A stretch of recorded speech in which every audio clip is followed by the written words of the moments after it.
You've probably heard descriptions of actors like they filled the screen or they showed range. If you didn't know what those really meant, Gene Hackman's 4 decades of examples pretty much tells you everything you need to know.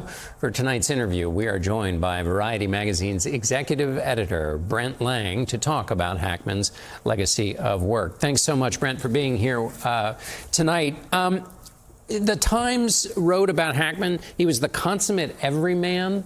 What does that mean to you?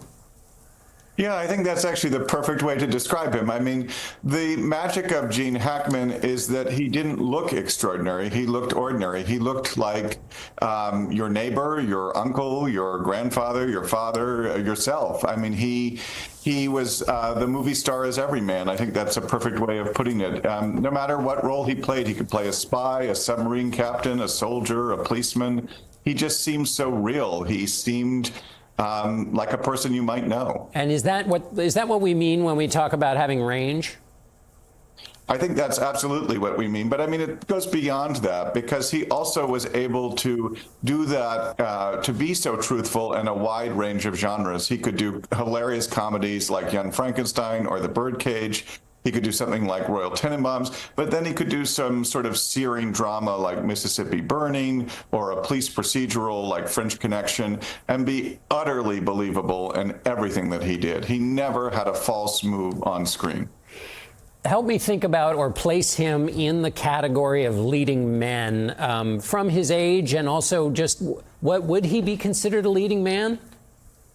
I think he was considered a leading man. And it's interesting because in almost any other generation, he probably wouldn't have been a leading man. He would have been a character actor. But he had the great good fortune to emerge in the late 60s and the 1970s when the whole idea of a leading man was being upended. And he was part of this generation of actors like Dustin Hoffman, Al Pacino, Robert De Niro, Robert Duvall, who really changed the whole idea of what it meant to be a star.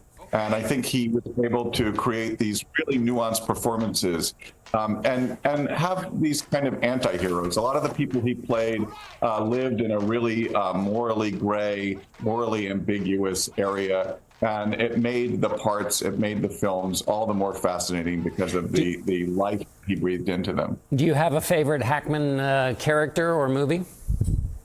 I think my personal favorite would probably be Night Moves, where he plays this private eye who's obsessed with the mystery, and he always seems to be a few steps behind where everyone else was. It's really, it's kind of a little bit like Harry Cole, but very much a 70s paranoid thriller, a masterful performance. And we have just about 20 seconds left. The fact that he left acting, does that say anything about Hackman or acting?